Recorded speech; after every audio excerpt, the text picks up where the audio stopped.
नमस्ते दोस्तों, एकदम तैयार, एकदम बिना मेकअप के, बिल्कुल नेचुरल। आज हम बात करेंगे कुछ ऐसे साइकोलॉजिकल ट्रेट्स के बारे में जो आपको कम अट्रैक्टिव बना सकते हैं। हाँ जी, आपने सही सुना। कभी कभी हम अननोइंगली ऐसे ट्रेट्स अडॉप्ट कर लेते हैं जो हमें दूसरों की नजर में थोड़ा कम इंटरेस्टिंग बना देते हैं। लेकिन टेंशन नॉट, हम है ना, इस वीडियो में हम इन ट्रेट्स को एक्सपोज करेंगे और साथ ही साथ ये भी बताएंगे कि इनसे कैसे बचा जाए और अपनी पर्सनालिटी को एकदम धांसू बनाया जाए।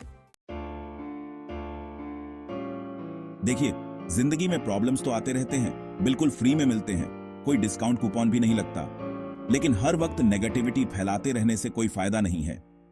आप अगर हर बात में बुराई ही ढूंढेंगे तो लोग आपसे दूर भागेंगे, कोई आपके पास आना ही नहीं चाहेगा। इमेजिन कीजिए, आप एक पार्टी में हैं और वहां एक बंदा है जो हर बात पे नेगेटिव कमेंट कर रहा है। ये खाना अच्छा नहीं है, ये म्यूजिक बहुत लाउड है, ये पार्टी बोरिंग है। अब आप ही बताइए, आप उस बंदे के साथ टाइम स्पेंड करना चाहेंगे? Obviously not. पॉजिटिव रहना सीखिए, जिंदगी को एंजॉय करना सीखिए, मुस्कुराओ, हंसो, खुश रहो, क्योंकि जब आप खुश रहते हैं तो आप ऑटोमेटिकली अट्रैक्टिव लगते हैं। और अगर आपको लगता है कि आप बहुत ज्यादा नेगेटिव हो रहे हैं तो ट्राई कीजिए ग्रैटिट्यूड प्रैक्टिस करने का। हर रोज सुबह उठिए और 3 चीजों के लिए ग्रेटफुल रहिए। बिलीव मी, ये छोटी सी प्रैक्टिस आपके आउटलुक में बड़ा चेंज ला सकती है। तो याद रखिए, नेगेटिविटी को गोली मारो, पॉजिटिविटी को अपनाओ। अरे भाई, ये गॉसिपिंग का क्या चक्कर है? दूसरों की बुराई करने से क्या मिलता है? आपको लगता है कि आप दूसरों की बुराई करके कूल बन रहे हैं? बिलीव मी, ऐसा नहीं है। गॉसिपिंग एक्चुअली आपको इनसिक्योर और नेगेटिव दिखाता है। लोग आपसे दूर रहना शुरू कर देते हैं क्योंकि उन्हें लगता है कि आप उनके बारे में भी पीठ पीछे बुराई करते होंगे। और वैसे भी अपना काम बनाए रखो। दूसरों के जिंदगी में क्या चल रहा है, इससे आपको क्या लेना देना। अपनी लाइफ पे फोकस करो, अपने गोल्स पे फोकस करो और गॉसिपिंग जैसी चीजों से दूर रहो। इसके बजाय कुछ प्रोडक्टिव करो, अपने हॉबीज पे टाइम स्पेंड करो, न्यू स्किल्स सीखो या फिर अपने लव्ड वंस के साथ क्वालिटी टाइम स्पेंड करो। याद रखिए, gossiping is like a boomerang, ये आपको ही वापस आके लगेगा।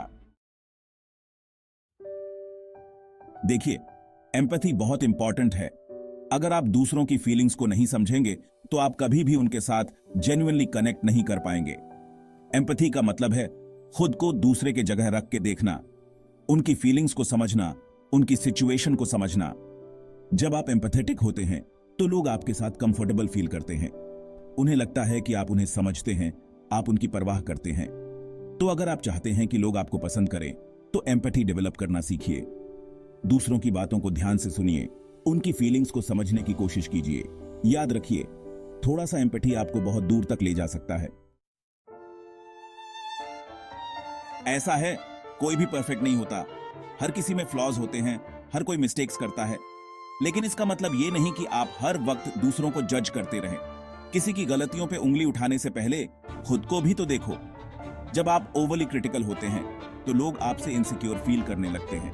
उन्हें लगता है कि आप उन्हें एक्सेप्ट नहीं करते, आप उनकी कदर नहीं करते। इसके बजाय सपोर्टिव बनिए, दूसरों की तारीफ कीजिए, उनकी अचीवमेंट्स को सेलिब्रेट कीजिए। याद रखिए, nobody likes a know it all. देखिए, कम्युनिकेशन में लिसनिंग स्किल्स का होना बहुत इंपॉर्टेंट है। अगर आप सिर्फ बोलते ही जाएंगे और दूसरे की बात नहीं सुनेंगे तो सामने वाला इरिटेट हो जाएगा। जब कोई आपसे बात कर रहा हो तो उसे इंटरप्ट मत करो, ध्यान से सुनो कि वो क्या कह रहा है। आई कांटेक्ट बनाए रखो और नॉड करते रहो ताकि उन्हें पता चले कि आप उनकी बात सुन रहे हो। और हाँ, एडवाइस सिर्फ तभी दो जब आपसे पूछी जाए, वरना लोग आपको ज्ञान गुरु समझने लगेंगे और आपसे दूर भागेंगे। याद रखिए, good listeners are always in demand. ऐसा है दोस्तों, थोड़ा बहुत शो ऑफ तो चलता है, लेकिन हर वक्त अपनी ही डुंड बजाना इरिटेटिंग लगता है। अगर आप हर वक्त अपनी अचीवमेंट्स, अपने पोजेशंस और अपनी लाइफ के बारे में शेखी बगैर इंजन की गाड़ी की तरह है, दिखावे के लिए ठीक है, लेकिन जाएगी कहीं नहीं। ह्यूमिलिटी एक बहुत ही अट्रैक्टिव क्वालिटी है। जब आप हम्बल होते हैं तो लोग आपको जेन्युइन और डाउन टू अर्थ पाते हैं। तो अगली बार जब आपको शेखी बगैर इंजन की गाड़ी की तरह है, दिखावे के लिए ठीक है, लेकिन जाएगी कहीं नहीं। देखिए, कम्युनिकेशन सिर्फ बातों से नहीं होती, आपकी बॉडी लैंग्वेज भी बहुत कुछ कहती है। अगर आप स्लाउच्ड शोल्डर्स के साथ खड़े हैं, आर्म्स क्रॉस्ड हैं और फ्राउन कर रहे हैं, तो सामने वाला आपको नेगेटिव और अनअप्रोचेबल परसीव करेगा। पॉजिटिव बॉडी लैंग्वेज के लिए अपने शोल्डर्स को स्ट्रेट रखो, आई कांटेक्ट बनाए रखो और स्माइल करते रहो। याद रखिए, आपकी बॉडी लैंग्वेज आपके कॉन्फिडेंस और पर्सनालिटी को रिफ्लेक्ट करती है। देखिए, अपनी लाइफ अपनी मर्जी से जीना सीखो। दूसरों को खुश करने के चक्कर में अपनी कहुशी मत भूल जाओ। पर्सनल बाउंड्रीज सेट करना बहुत इंपॉर्टेंट है।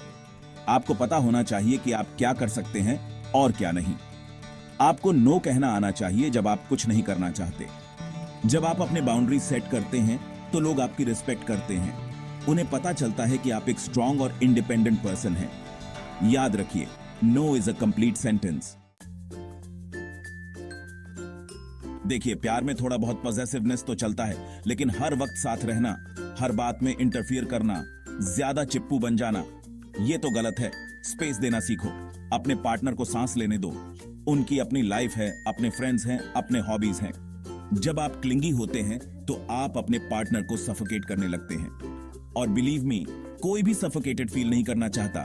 तो रिलैक्स करो, चिल मारो और अपने पार्टनर को भी जीने दो। ऐसा है दोस्तों, जिंदगी में प्रॉब्लम्स आते हैं, चैलेंजेस आते हैं, लेकिन हर बार दूसरों को ब्लेम करके विक्टिम कार्ड खेल के आप कुछ हासिल नहीं कर पाओगे। अपनी गलतियों की रिस्पॉन्सिबिलिटी लो। अगर आपसे कोई गलती हुई है तो उसे एक्सेप्ट करो और आगे बढ़ो। जब आप विक्टिम कार्ड खेलते हैं तो आप लोगों की सिंपैथी तो गेन कर लेते हैं, लेकिन उनका रिस्पेक्ट खो देते हैं। तो अगली बार जब आप विक्टिम कार्ड खेलने की सोचें तो सोचिए कि क्या आप सिंपैथी चाहते हैं या रिस्पेक्ट। तो दोस्तों, ये थे कुछ साइकोलॉजिकल ट्रेट्स जो आपको कम अट्रैक्टिव बना सकते हैं। याद रखिए, पर्सनालिटी पे काम करना भी उतना ही इंपॉर्टेंट है जितना कि लुक्स पे काम करना। इन ट्रेट्स को आइडेंटिफाई करो और देखो कि क्या आप इनमें से कोई ट्रेट अपने अंदर देखते हैं। अगर हां, तो टेंशन मत लो, कभी भी चेंज करने में देर नहीं होती। और हां, वीडियो पसंद आया तो लाइक, शेयर और सब्सक्राइब करना मत भूलिएगा। और हमें बताना मत भूलिएगा कि आप इनमें से कौन सा ट्रेट छोड़ने वाले हैं, क्योंकि याद रखिए, laughter is the best medicine और कपिल शर्मा आपकी सर्विस में हमेशा हाजिर है।